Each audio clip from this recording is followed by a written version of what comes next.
Good morning class 11th students. इससे पहले देखिए हमने ये प्रैक्टिकल से रिलेटेड आप लोगों को पूरी इन्फॉर्मेशन में दे चुका हूँ कि कौन सा प्रैक्टिकल कैसे हमें करना है। जब आप लोगों का स्पेशली स्टार्ट होगा, लैब हम लोग स्टार्ट करेंगे, लैब में वर्क होने लगेंगे, तो फिर आप लोगों को ये सब एक्सपेरिमेंट 1 बाय 1 हम लोग कराएंगे। तो इसमें ध्यान देने जैसा केवल इतना सा है कि एक तो क्रिस्टलाइजेशन होगा, टाइट्रेशन होगा, सॉल्ट एनालिसिस होगी, एलिमेंट टेस्ट प्रोजेक्ट आप लोगों को खुद बनाना है, हम लोग हेल्प करेंगे, और ये रिकॉर्ड मेंटेन करना है। वाइवा तो उससे रिलेटेड तैयार हो जाएगा, और एक्स्ट्रा वाइवा जो आप लोग सब्जेक्ट पढ़ रहे हो। तो इसमें आज हम ये डिस्कस करना चाह रहे हैं आप लोगों के सामने कि ये क्रिस्टलाइजेशन को मैं थोड़ा सा डिस्कस कर दे रहा हूँ आप लोगों को, जिससे कि आप लोगों को जब लैब में ये एक्सपेरिमेंट कराया जाएगा तो वो आप लोगों के लिए ईजी रहेगा। तो सबसे पहले यहाँ पर क्रिस्टलाइजेशन की बात हम लोग थोड़ा करते हैं। जब क्रिस्टलाइजेशन प्रोसेस जो है, स्पेशली इसको परफॉर्म करने के लिए हमें कई स्टेप अप्लाई करने पड़ते हैं। सबसे पहले तो ये देखना होता है कि जैसे पोटासियम या कॉपर सल्फेट जो अपने को दिया जाता है वो इम्प्योर होता है। तो सबसे पहले हम करते क्या हैं, एक बीकर लेते हैं और इस बीकर में थोड़ा सा वाटर का अमाउंट डालते हैं। वाटर का अमाउंट बहुत ज़्यादा हमें नहीं डालना होता है। स्मॉल बीकर हम लोग लेते हैं और इसमें वाटर का अमाउंट हम इसमें स्पेशली भर देते हैं। अब इसके आगे देखा जाए, पोटास एलम या कॉपर सल्फेट जो भी अपने को क्रिस्टल बनाने के लिए दिया जाता है, उसमें यानी यहाँ से हम थोड़ा थोड़ा अमाउंट इसके अंदर डालते रहते हैं और एक ग्लास रॉड इसके अंदर डालते हैं। ग्लास रॉड लैब में अवेलेबल रहती है। इस ग्लास रॉड से हम धीरे धीरे हिलाते रहते हैं, जिससे कि ये पूरा सॉल्ट इसके अंदर जो डाला जा रहा है ये मिक्स होता जाए। मतलब क्या है कि वाटर में कम्प्लीटली डिज़ोल्व होता जाए। ये हम लोग इसका ध्यान रखते हैं।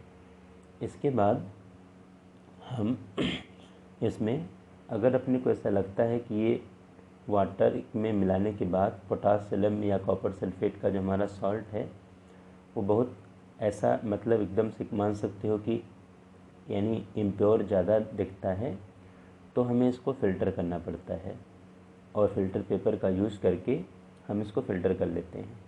और अगर अपने को लगता है कि ऐसी कोई नीड नहीं है तो ऐसे केस में हम लोग फ़िल्टर नहीं करते।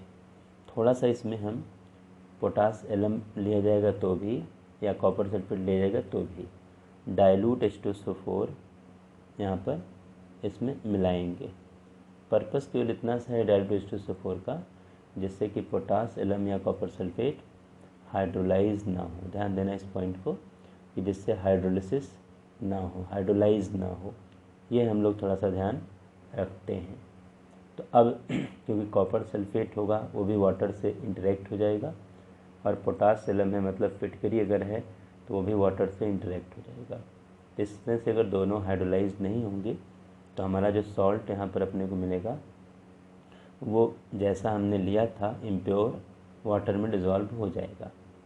फिर इसको हम लोग करते क्या हैं कि एक लैब में हम लोग इसी तरह देखो एक चाइना डिश होती है, इस चाइना डिश में हम इसको डाल देते हैं। ऐसे हम लोग इसको इस तरह से इस पूरे सॉल्यूशन को जो कि बीकर में हमने डिज़ोल्व किया था चाइना डिश में ट्रांसफ़र कर देंगे।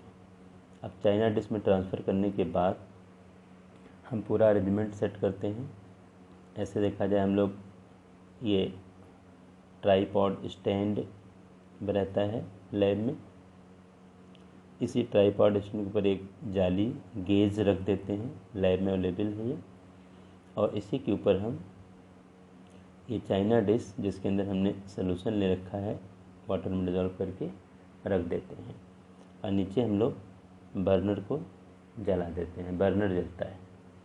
अब ये धीरे धीरे इसको हीट करते हैं। इसका ध्यान रखते हैं कि ये बिल्कुल धीरे धीरे हीट होना चाहिए। मतलब ऐसा नहीं कि बहुत ज़्यादा हम इसको हीट करेंगे एकदम से बॉइलिंग जैसा आ जाए, नहीं। अगर इवोपरेशन हो रहा है तो और अच्छी बात है। मतलब इवोपरेशन स्टेज, इवोपरेट होना और बॉयल होने का मतलब केवल आप इतना समझ लीजिए कि बॉयल होने में पूरा का पूरा लिक्विड नीचे से ऊपर होता रहता है और इवोपरेट होने में केवल सरफेस से वाटर पार्टिकल धीरे धीरे वेपर में चेंज होते रहते हैं। तो वो सिचुएशन हमें यहाँ पर फॉलो करनी होती है। तो इवोपरेट धीरे धीरे करते रहेंगे। अब एक टाइम के बाद जब ऐसा लगता है कि ये थोड़ा सा हमारा वाटर इवोपरेट हो चुका, तो इसमें हम लोग ग्लास रॉड मिलाते हैं। इसमें ग्लास रॉड डालते हैं और ग्लास रॉड डाल के बाहर निकालते हैं।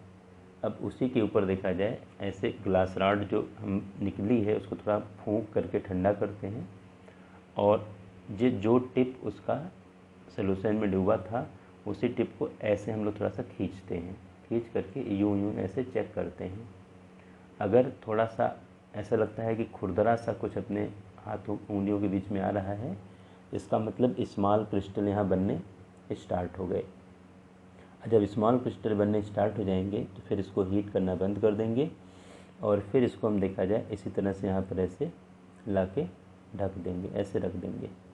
तो हमारे कहने का सिंपल मतलब ये है कि अब इसको आप ऊपर से पेपर से या किसी चीज़ से कवर कर दोगे और अंदर जो हमारा ये सॉल्यूशन है, अब इसमें छोटे छोटे क्रिस्टल बनने शुरू हो गए। और दूसरे दिन आकर के, मतलब एक दिन तो एक्सपेरिमेंट होगा, सेकंड डे आकर के जब इसको हम चेक करेंगे तो सेकंड डे चेक करने के बाद अपने को क्या नज़र आएगा इस जगह पर कि किसी में 1 या 2 बड़े क्रिस्टल बन जाएंगे, किसी में छोटे छोटे कई क्रिस्टल बनेंगे, किसी में भी हो सकता है क्रिस्टल ना बने। मतलब अलग अलग सिचुएशन आप लोगों को नज़र आएंगी। तो इस सिंपल एक्सपेरिमेंट के थ्रू आप लोग क्रिस्टलाइजेशन एक्सपेरिमेंट की बात हम लोग यहाँ पर कर सकते हैं। तो मेरे कहने का सिंपल मतलब यही है कि बिल्कुल नॉर्मल चीज़ हैं जो कि अपने को पता होनी चाहिए कि ये क्रिस्टलाइजेशन एक्सपेरिमेंट है क्या। ज़्यादा तो इसमें नहीं कुछ बताया जा सकता है, केवल आप लोगों के सामने छोटी सी ये वीडियो बना करके मैं अपने कॉन्सेप्ट को रख रहा हूँ। लैब में ये सब चीज़ें आप लोगों को फिर से समझानी पड़ेंगी, तब जा कर के पूरा एक्सपेरिमेंट आपका हो पाएगा। बाकी जो एक्सपेरिमेंट हैं, अगर इनमें कुछ पॉसिबिलिटी बनती है तो इनको मैं वीडियो के थ्रू आप लोगों के सामने रखूँगा। तो ये थोड़ा सा ध्यान रखने जैसा आप लोगों के लिए है। तो क्रिस्टलाइजेशन एक्सपेरिमेंट, फिर इसके बाद जो क्रिस्टल बनता है, ध्यान देना कि हमने पहले तो पोटासियम या कॉपर सल्फेट जो लिया था वो इम्प्योर था, लेकिन अब जो यहाँ पर सॉलिड फॉर्म में हमें यहाँ पर मिला है वो प्योर है। तो क्रिस्टलाइजेशन एक्सपेरिमेंट देखा जाए प्यूरिफिकेशन का एक प्रोसेस है, इम्प्योर कह सकते हो सॉल्ट को प्योर करने का एक प्रोसेस है। दूसरे नंबर पे देखा जाए कि जब हम यहाँ पर इस प्रोसेस को देखा जाए केवल फिज़िकल चेंज पर बेस्ड है, इसमें कोई भी केमिकल नहीं कॉन्सेप्ट या केमिकल चेंज यहाँ पर स्पेशली नहीं होता।